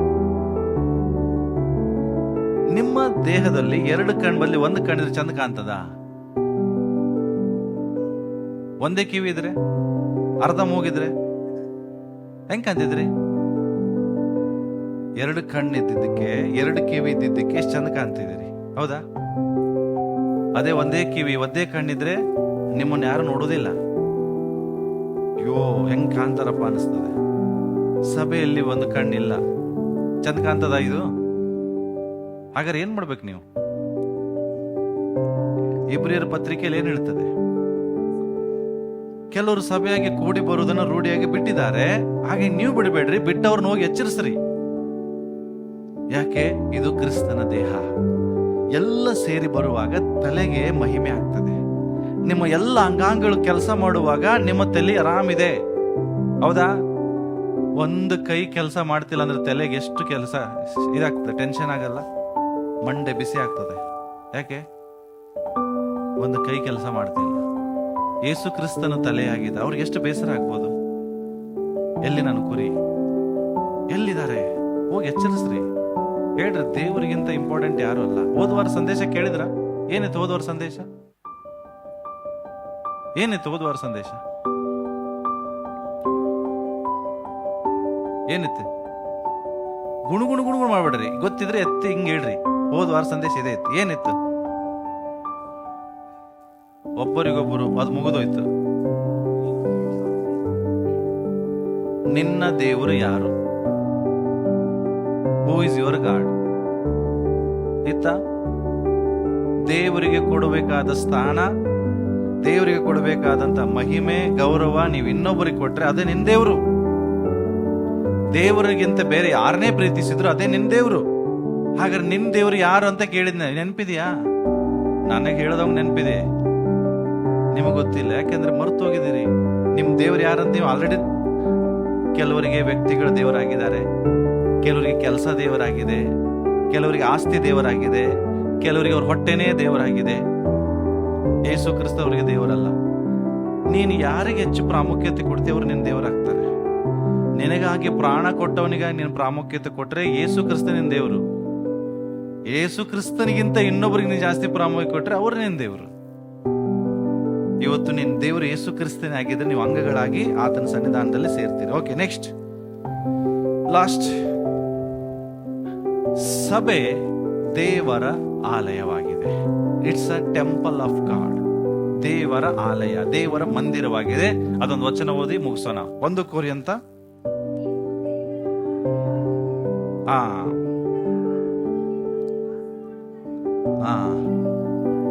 ಮೂರ್ಖರಾದ ಜನರೇ, ನಿಮಗೆ ಗೊತ್ತಿಲ್ಲವೋ ಅಂತ ಹೇಳ್ತಾ ಇದ್ದಾರೆ. ಏನು? ನೀವು ಯಾರಾಗಿದ್ದೀರಿ?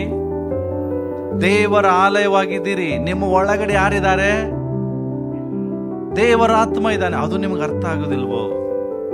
ಅರ್ಥ ಹಂಗೆ ಗೊತ್ತಿದ್ದು ಸಭೆಯನ್ನು ತಪ್ಪಿಸ್ತಿರಲ್ಲ. ಏನ್ ಹೇಳ್ಬೇಕು ನಿಮಗೆ ಅಂತ ದೇವರ ವಾಕ್ಯ ಹೇಳ್ತಾ ಇದೆ. ಸೊ ಅದಕ್ಕೋಸ್ಕರ ಪ್ರಿಯರೇ, ನಾನು ಹೇಳೋದು ಅರ್ಥ ಮಾಡ್ಕೊಡ್ರಿ. ಸಭೆ ಯಾಕೆ ಇದಿಷ್ಟೇ ಅಲ್ಲ, ಬಹಳ ಇದೆ, ನಾನು ಹೇಳಿಕ್ಕೆ ಸಮಯ ಇಲ್ಲ. Why church is important. ಸಭೆ ಯಾಕೆ ಪ್ರಾಮುಖ್ಯವಾಗಿದೆ? ಯಾಕೆಂದ್ರೆ ಯೇಸು ಕ್ರಿಸ್ತನು ಸಭೆಗಾಗಿ ಪ್ರಾಣ ಕೊಟ್ಟನು. ಯಾಕೆ ಸಭೆ ಪ್ರಾಮುಖ್ಯವಾಗಿದೆ? ಯಾಕೆ ಸಭೆ ಮಾತ್ರ ಶಾಶ್ವತವಾಗಿರ್ತದೆ, ಬೇರೆ ಎಲ್ಲ ಅಳೆದೋಗ್ತದೆ. ಯಾಕೆ ಸಭೆ ಪ್ರಾಮುಖ್ಯವಾಗಿದೆ? ಯಾಕೆಂದ್ರೆ ಸಭೆ ದೇವರ ಮಂದೆ ಆಗಿದೆ. ಯಾಕೆ ಸಭೆ ಪ್ರಾಮುಖ್ಯವಾಗಿದೆ? ಯಾಕೆಂದ್ರೆ ಸಭೆ ಯೇಸು ಕ್ರಿಸ್ತನ ಮೊದಲಗಿತ್ತಿ ಆಗಿದೆ. ಯಾಕೆ ಸಭೆ ಪ್ರಾಮುಖ್ಯವಾಗಿದೆ? ಇದು ಕ್ರಿಸ್ತನ ದೇಹವಾಗಿದೆ. ಅಷ್ಟೇ ಅಲ್ಲ, ಇದು ದೇವರ ಆಲಯವಾಗಿದೆ. ಅದಕ್ಕಾಗಿ ಸಭೆ ಇಂಪಾರ್ಟೆಂಟ್. ಅರ್ಥ ಆಯ್ತಾ? ಹಾಗಾದ್ರೆ ಲಾಸ್ಟ್ ಬಾಳಿದೆ ಹೇಳುದು. ಯಾಕೆ ಹಾಗಾದ್ರೆ ಸಭೆಗೆ ಬರುವಾಗ ಹೆಂಗೆ ಬರಬೇಕು? ನೀವ್ ಹೆಂಗೆ ಬರ್ತೀರಿ ಸಭೆಗೆ ಬರುವಾಗ? ಬೈಬಲ್ ಅಲ್ಲಿ ಹೆಂಗ್ ಬರ್ತದೆ ನೋಡೋಣ. ಕೀರ್ತನೆ 102, ಒಬ್ರು ಕೀರ್ತನೆ 122 1 ಹೋದ್ರಿ. ಕೀರ್ತನೆ 102, 100ನೇ ಅಧ್ಯಾಯ 2ನೇ ವಚನ.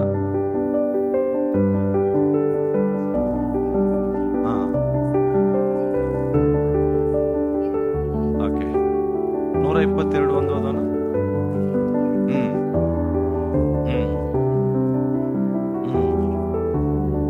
ನಿಮಗೇನಾಗ್ತದೆ? ಫೋನ್ ಮಾಡಿ ಕರೆದ್ರೆ ಅಷ್ಟು ಕೆಲಸ ಇಲ್ಲ, ಪಾಸ್ಟ್ರಿಗೆ ಏನ್ ಕೆಲಸ ಕರೀತಾರೆ? ದಾವೀದನ ಕೆಲಸ ಇರ್ಲಿಲ್ವಾ? ದಾವೀದನ ಕೆಲಸ ಇರ್ಲಿಲ್ರಿ? ಕಿಂಗ್, ಪ್ರಧಾನಮಂತ್ರಿ ಕೆಲಸ ಇಲ್ಲ ಅಂದ್ರೆ ಏನ್ ಅನಿಸ್ತದ ನಿಮಗ? ನಂಬ್ತೀರಾ? ದೇಶವನ್ನು ಕಾಯೋರ್ ಕೆಲಸ ಇರೋದಿಲ್ವಾ?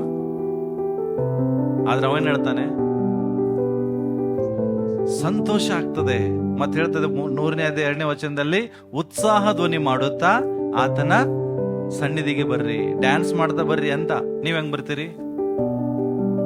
ಗಂಟು ಮುಖ ಹಾಕೊಂಡು ಯಾರಿಗೂ ಮಾತಾಡಿಸ್ದೆ ಹೋಗ್ಲೋ ಬೇಡೋ ಅಂತ ಹೇಳಿ 10ವರೆಗೆ ಬಂದ್ ಕೂತ್ಕೊಳ್ತೀರಿ. ಇನ್ನೇನು ಒಂದ್ 10 ನಿಮಿಷ ಸಂದೇಶ ಹೇಳಿದ ಮುಗದೆ ಹೊತ್ತು ಸಭೆ. ಹಂಗೆ ಮದುವೆಗೆ ಹೋಗುವಾಗ ಹೆಂಗ್ ಹೋಗ್ತೀರಿ? ವಾವ್, ನಿಮ್ಮನ್ನು ನೋಡೋಂಗೇ ಇಲ್ಲ ಯಾರು. 2 ಕಣ್ಣು ಸಾಕಾಗೋದಿಲ್ಲ ನಿಮಗೆ ನೋಡಕ್ಕೆ. ಅಂತ ಡ್ರೆಸ್ಸಿಂಗು, ಅಂತ ಓಕೆ, ಹೊಸ ಸಾರಿ, ಹೌದಾ, ಎಲ್ಲ ಹೊಸ ಜ್ಯುವೆಲರಿ ಹಾಕೊಂಡು ಜನ ಎಲ್ಲ ನಿಮ್ಮನ್ನೇ ನೋಡ್ಬೇಕು. ನಿಮ್ಗೆ ಆಸೆ ಇರ್ತದಲ್ಲ, ನಾನು ಮದುವೆಗೆ ಹೋದಾಗ ನನ್ನನ್ನೇ ನೋಡ್ಬೇಕು, ಹಂಗ ರೆಡಿ ಆಗ್ತೀರಿ. ಯಾಕೆ ಅಷ್ಟು ಖುಷಿ ಮದುವೆ ಅಂದ್ರೆ, ದೇವರ ಆಲಯ ಅಂದ್ರೆ? ಯಾವ್ದಾರ ಒಂದು ತೆಗಿ ಮಾರಿ, ಡ್ರೆಸ್ ತೆಗಿ ಕೊಡು, ಹಾಕೋ, ಯಾವ್ದಾರ ನಡಿ. ಎಲ್ಲಿ ಹೋಗ್ತಾ ಇದೀವಿ? ಚರ್ಚಿಗೆ ಹೋಗುದಲ್ಲ.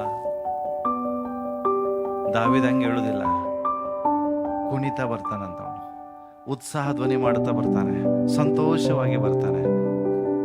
ನಾವ್ ಹೆಂಗ್ ಬರ್ತಾ ಇದ್ದೇವೆ? ಜಸ್ಟ್ ಇಮ್ಯಾಜಿನ್ ಮಾಡ್ರಿ. ದಯಮಾಡಿ ಹೇಳ್ತೇನೆ, ಭಾನುವಾರ ಸಭೆಗೆ ಬರುವಾಗ ಬಹಳ ಖುಷಿಯಾಗಿ ಬರ್ರಿ, ಹಬ್ಬ ತರ ಬರ್ರಿ, ಓಡಿ ಬರ್ರಿ. ಅವಾಗ ಗೊತ್ತಾಗ್ತದೆ ನಿನಗೆ ಸಭೆ ಎಷ್ಟು ಇಂಪಾರ್ಟೆಂಟ್ ಆಗಿದೆ ಅಂತ. ಓಕೆ, ನೆಕ್ಸ್ಟ್ ಇನ್ನೊಂದು ಮುಗಿಸ್ತೇನೆ ನಾನು. ದೇವರ ದರ್ಶನವನ್ನ ಬಯಸುತ್ತಾ ಹಂಬಲಿಸುತ್ತಾ ಬರ್ರಿ. ಅಯ್ಯೋ, ಇವತ್ತು ದೇವರು ನಂಗೆ ಸಿಗ್ತಾನೆ, ಅಯ್ಯೋ ದೇವರು ಇವತ್ತು ನಾನು ನೋಡ್ತೇನೆ, ದೇವರ ಪ್ರಸನ್ನತೆ ನಂಗೆ ಸಿಗ್ತದೆ, ಆತನ ದರ್ಶನ ನನಗೆ ಸಿಗ್ತದೆ ಅಂತ ಹಂಬಲಿಸ್ತಾ ಬರ್ರಿ.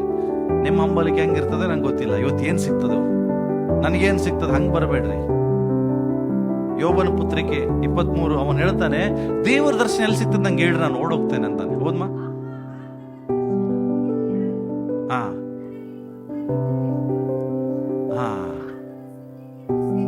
ಸಿ, ಯೋಬ ಹೇಳ್ತಾ ಇದ್ದಾನೆ, ಎಲ್ಲಿ ಸಿಗ್ತದೆ ಹೇಳ್ರಿ, ನಾನು ಹೋಗ್ಬೇಕು.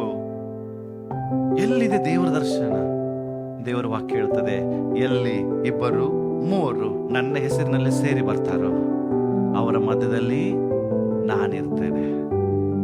ದೇವರ ದರ್ಶನ, ದೇವರ ಪ್ರಸನ್ನತೆ, ದೇವರ ಸಾನ್ನಿಧ್ಯ ಎಲ್ಲಿ ಸಿಗ್ತದೆ? ನೀನು ಸಭೆಗೆ ಸೇರಿ ಬರುವಾಗ. ಖುಷಿ ಆಗ್ತದೆ ನಿಮಗೆ ನಿಜವಾಗ್ಲು? ಹಲೋ, ನೀವು ಕೂತಿದ್ ನೋಡಿದ್ರೆ ನನಗೆ ಯಾಕೋ ಹಂಗ ಅನಿಸ್ತಾ ಇಲ್ಲ. ಖುಷಿ ಆಗ್ತಾ ಇದೆ. ಯಾರಿದ್ದಾರೆ ನಮ್ಮ ಮಧ್ಯದಲ್ಲಿ?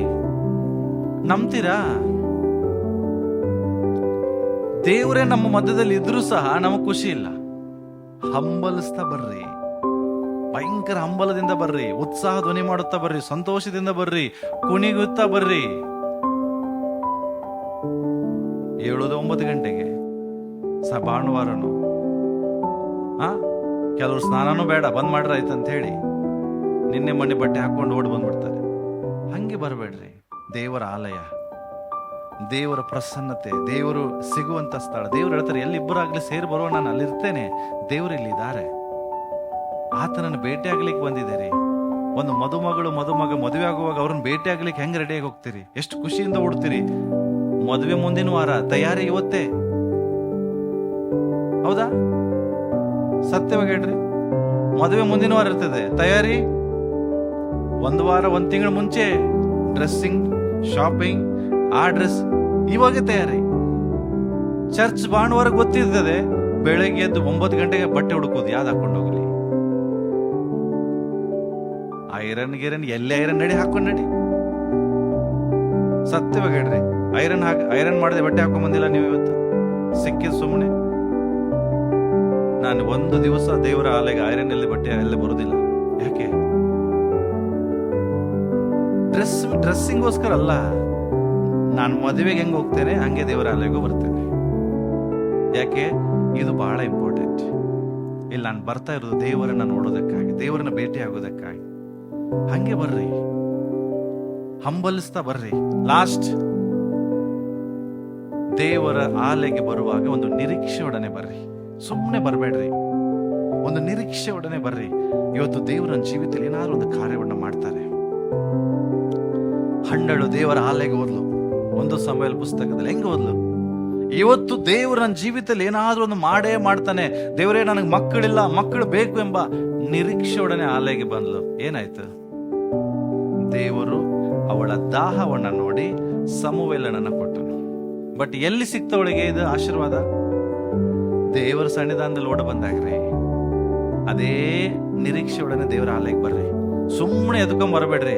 ಇವತ್ತು ನಂಬರಿ, ನಾನು ದೇವರ ಆಲೆಗೆ ಹೋಗ್ತಾ ಇದ್ದೇನೆ. ಇವತ್ತು ದೇವರು ನನ್ನ ಜೀವಿತದಲ್ಲಿ ಒಂದು ಕಾರ್ಯವನ್ನು ಮಾಡ್ತಾರೆ. ಇಷ್ಟು ವರ್ಷದಿಂದ ನಾನು ಏನನ್ನು ಬಯಸ್ತಾ ಇದ್ದೇನೋ ಇವತ್ತು ಆತನ ಸನ್ನಿಧಿಯಲ್ಲಿ ನಾನು ಪಡ್ಕೊಳ್ತೇನೆ ಎಂಬುದಾಗಿ ಒಂದು ನಿರೀಕ್ಷೆಯೊಡನೆ ಬರ್ರಿ. ದೇವರು ನಿಮ್ಮ ದಾಹ, ನಿಮ್ಮ ನಿರೀಕ್ಷೆ ನೋಡಿ ನಿಮ್ಮ ಜೀವಿತದಲ್ಲಿ ಅದ್ಭುತ ಮಾಡ್ತಾರೆ. ಎಲ್ರಿಗೆ ಅದ್ಭುತ ಆಗುದಿಲ್ರಿ. ರಕ್ತ ಕುಸುಮ ರೋಗಿ ತರ ಯಾರು ನಿರೀಕ್ಷೆಯೊಡನೆ ಬರ್ತಾರೋ ಅವರಿಗೆ ಅದ್ಭುತ ಆಗ್ತದೆ. ಎಲ್ರಿಗೂ ಅದ್ಭುತ ಆಗುದಿಲ್ಲ. ಶಿಷ್ಯರು ಎಲ್ಲರೂ ಮುಟ್ಟಿದ್ರು ಯೇಸುಸ್ವಾಮಿನ, ಎಲ್ಲರೂ ಯೇಸುಸ್ವಾಮಿ ಮೈ ಮೇಲೆ ಬಿದ್ದರು, ಯಾರಿಗೆ ಯಾವ ಅದ್ಭುತ ಆಗ್ಲಿಲ್ಲ. ಆದ್ರೆ ಒಂದು ಸ್ತ್ರೀ ಬಹಳ ನಿರೀಕ್ಷೆಯೊಡನೆ ಯೇಸು ಕ್ರಿಸ್ತನ ಬಳಿಗೆ ಬರ್ತಾಳೆ. ಅವಳು ಹೇಳ್ತಾಳೆ, ಯೇಸು ಸ್ವಾಮಿ ಬಟ್ಟೆ ಮುಟ್ಟಿದ್ರೆ ಸಾಕು ನಂಗೆ ಆರಾಮಾಗ್ತದೆ. ಈ ಒಂದು ನಂಬಿಕೆ, ಈ ಒಂದು ನಿರೀಕ್ಷೆ. ಅಷ್ಟು ಜನರ ಗುಂಪು ಇದೆ. ಅವಳು ಹಿಂದೆಯಿಂದ ಬಂದು ಯೇಸು ಸ್ವಾಮಿ ಬಟ್ಟೆ ಮುಟ್ಟುತ್ತಾಳೆ. ಅವಳ ದೇಹದಿಂದ ರಕ್ತ ಹರಿಯೋದು ನಿಂತೋಯ್ತು. ಯೇಸು ಕ್ರಿಸ್ತನ ಶರೀರದಿಂದ ಶಕ್ತಿ ಹರಿದೋಗಿದ್ದು ಯೇಸು ಸ್ವಾಮಿಗೆ ಅನುಭವ ಆಯ್ತು. ಯೇಸು ಕ್ರಿಸ್ತನ ಕೇಳ್ತಾರೆ, ನನ್ನನ್ನು ಯಾರು ಮುಟ್ಟಿದ್ರು?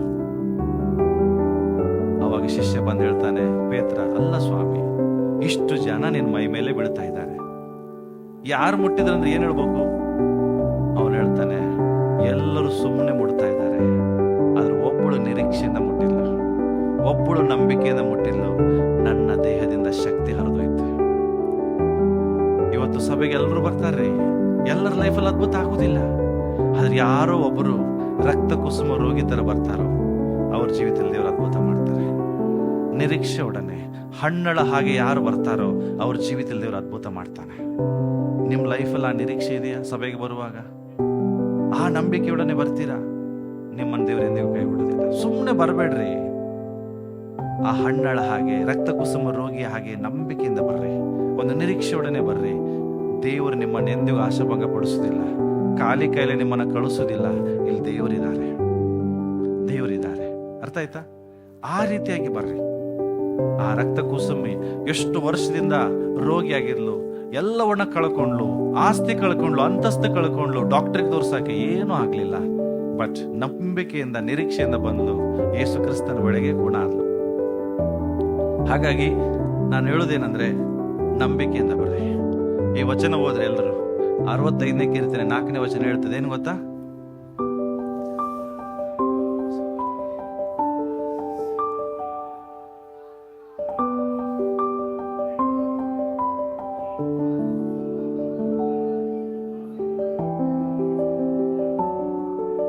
ಎಂತ ವಾಕ್ಯ ಗೊತ್ತಾ ಇದು? ದೇವರ ಆಲಯದಲ್ಲಿ ಯಾವುದೇ ಸೇವೆ ಮಾಡ್ರಿ, ದೇವರ ವಾಕ್ಯ ಹೇಳ್ತದೆ, ಆ ಸೇವೆಗಾಗಿ ದೇವರು ಯಾರನ್ನ ಆರಿಸಿಕೊಳ್ತಾನೋ ಬೈಬಲ್ ಹೇಳ್ತದೆ, ಅವರೇ ಧನ್ಯರು, ನಿಜವಾದ ಧನ್ಯರು, ನಿಜವಾಗಿ ಆಶೀರ್ವದಿಸಲ್ಪಟ್ಟವರು, ನಿಜವಾಗಿ ಅವ್ರ ಜೀವಿತದಲ್ಲಿ ದೇವರ ಅದ್ಭುತಗಳನ್ನು ಮಾಡೋರಾಗಿದೆ. ಅದಕ್ಕಾಗಿ ದೇವರ ಆಲಯದ ಸೇವೆ, ಏನೇ ಜವಾಬ್ದಾರಿ ಕೊಡ್ಲಿ ದೇವ್ರು ನಿಮಗೆ, ನಂಬಿಗಸ್ತರಾಗಿ ಮಾಡ್ರಿ. ಏನೇ ಕೊಡ್ಲಿ, ಒಂದು ಕಸ ಹೊಡಿ ಕೆಲಸ ಕೊಟ್ಟರು ನಂಬಿಗಸ್ತರಾಗಿ ಮಾಡ್ರಿ. ಇನ್ಸ್ಟ್ರೂಮೆಂಟ್ ಬಾರಿಸುವಂತ ಕೆಲಸ ಕೊಟ್ಟರು ನಂಬಿಗಸ್ತರಾಗಿ ಮಾಡ್ರಿ. ಆಲಸ್ಯಗಾರರಾಗ್ಬೇಡ್ರಿ. ಯಾಕಂದ್ರೆ ಇದಕ್ಕೆ ಅಪೋಸಿಟ್ ವಚನ ಇನ್ನೊಂದಿದೆ ಯೆರೆಮೀಯ ಪುಸ್ತಕದಲ್ಲಿ, ದೇವರು ನೇಮಿಸಿದ ಕೆಲಸದಲ್ಲಿ ಆಲಸ್ಯಗಾರನು ಶಾಪಗ್ರಸ್ತನ. ಆಲಸ್ಯ ಮಾಡಬೇಡ್ರಿ. ಬಟ್ ಸನ್ನಿಧಿ ಸೇವೆ ಮಾಡೋರು, ನಿಜವಾಗಿ ದೇವರು ಯಾರನ್ನ ಆರಿಸಿಕೊಳ್ತಾರೋ ನಿಜವಾಗಿ ಅವರು ಧನ್ಯರು. ನಾವು ನಿಂತುಕೊಂಡು ಪ್ರಾರ್ಥನೆ ಮಾಡೋಣ.